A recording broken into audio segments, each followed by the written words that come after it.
Magandang hapon sa lahat.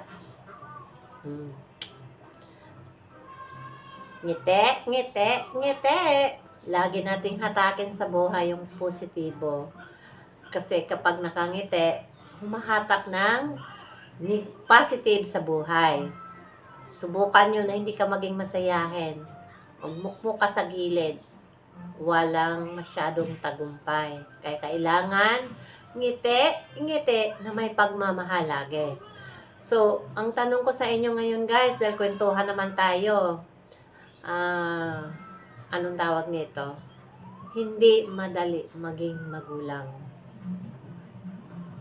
Ang mga anak natin, maliit pa, pagbubuntis pa lang yan. Napakahirap, 'di ba? Palakihin, dalhin mo yan sa tiyan mo ng 9 months. Paglabas na, napakadaming responsibilidad. Pero, kung responsible kang magulang, napakasarap sa damdamin at puso't damdamin na nagkaroon ka ng anak. Dahil hindi lahat sa mundo ay pinalad na magkaroon ng anak. Pero take note, sa mga walang anak, huwag niyong ikalungkot. Dahil lahat ay may layunin si Lord. Bakit nangyari sa buhay natin ito? So, ang sinasabi ko sa inyo na hindi madaling maging magulang, siyempre, palakihin mo yan sila, paaralin,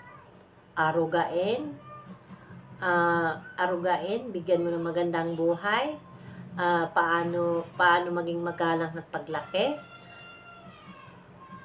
At pagtapos nun, walang katapusan ang pagmamahal bilang magulang.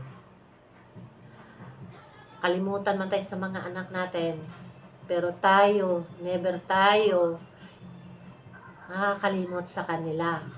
Pero hindi lahat magulang, take note, hindi lahat magulang may malasakit sa anak. Unang-una, inuuna yung sarili. Mas lalo yung mga single mom na yung hinanakit nila sa karelasyon nila na hindi sila natuluyan, na ibuntong nila sa anak nila na wala namang kasalanan, 'di ba? So, yun ang isang puntos doon na hindi maging madaling magulang dahil kapag hindi mo nagampanan bilang obligasyon sa anak mo,